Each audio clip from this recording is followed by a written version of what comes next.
The domination of consciousness is the result of the misuse of language by the social and economic ruling class. As the masters of all means of communication, the power elite disseminate the market ideology through the fixed, partial, and concocted meaning it gives to words.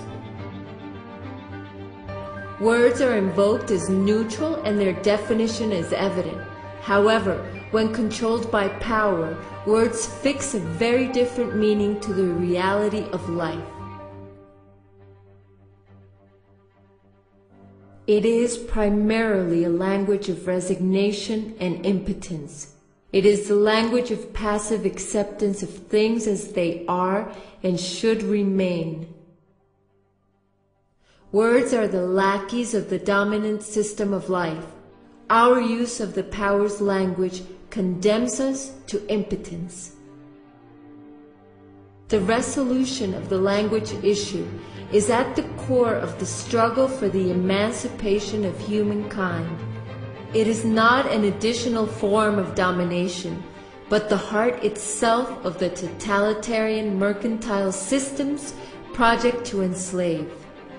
It is by reappropriating language and thus communication among people that the possibility of radical change arises.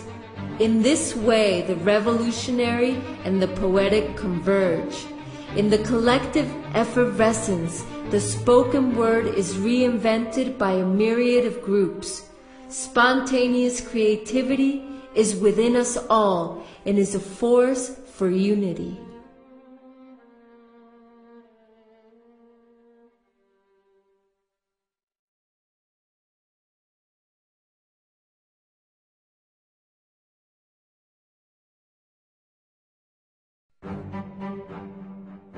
Despite his bonds, the modern slave is convinced of his citizenship.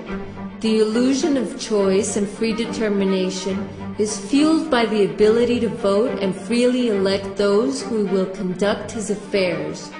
When it comes down to deciding the society we want to live in, is there really any fundamental difference between the Social Democrats and the populist right in France?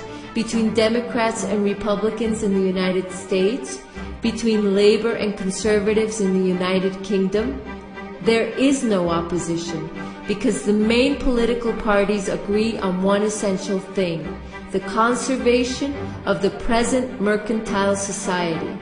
None of the political parties that enter into power question the commodities dogma. And those political parties, with media complicity, monopolize the airwaves. They squabble about trite matters, ensuring the status quo. They fight over who will hold the seats that the mercantile parliamentary offers. Those petty disputes are disseminated by the media as a distraction from the critical debate about the election of the society we want to live in. Appearance and triviality eclipse the confrontation of ideas. None of this resembles, not even from afar, a democracy. Real democracy is defined firstly by the mass participation of citizens in the governance of community affairs. It is direct and participative. The popular assembly and the permanent dialogue about the organization of a common life are democracy's most authentic expressions. Representative and parliamentarian forms of government usurp the name of democracy, limiting the power of citizens to the simple act of voting, that is, to nothing. Deciding between light gray and dark gray is not a real election. Parliamentarian seats are mainly occupied by the dominant economic class, be it the right or the pseudo-leftist social democrats.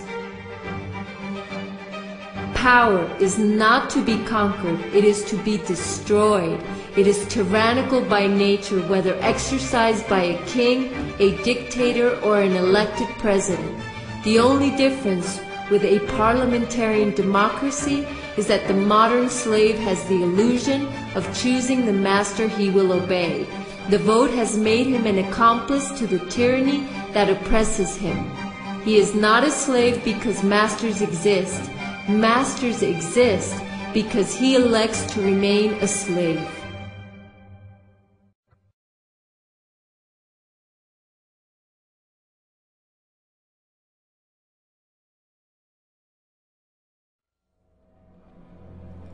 The dominant system is defined thus by the omnipresence of its mercantile ideology. It occupies every space and every sector of life. It calls us to produce, sell, consume, and accumulate. The dominant system has reduced all human interaction to dry mercantile relationships and considers our planet a mere commodity. Our duty is to be servile.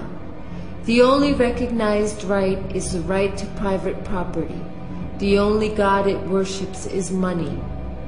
The right to appear is monopolized by those in power. The stage is reserved for the men and speeches that uphold the dominant ideology. Critical thinking is drowned out in a sea of media that determine what is right and what is wrong, what can and cannot be seen.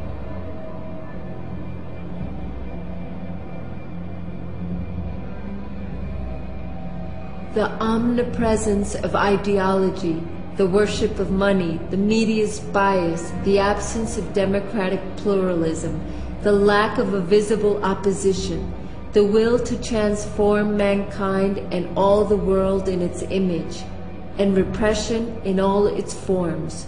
Behold, the true face of modern totalitarianism. The majority calls it liberal democracy. It is time to call it what it truly is, a totalitarian mercantile system.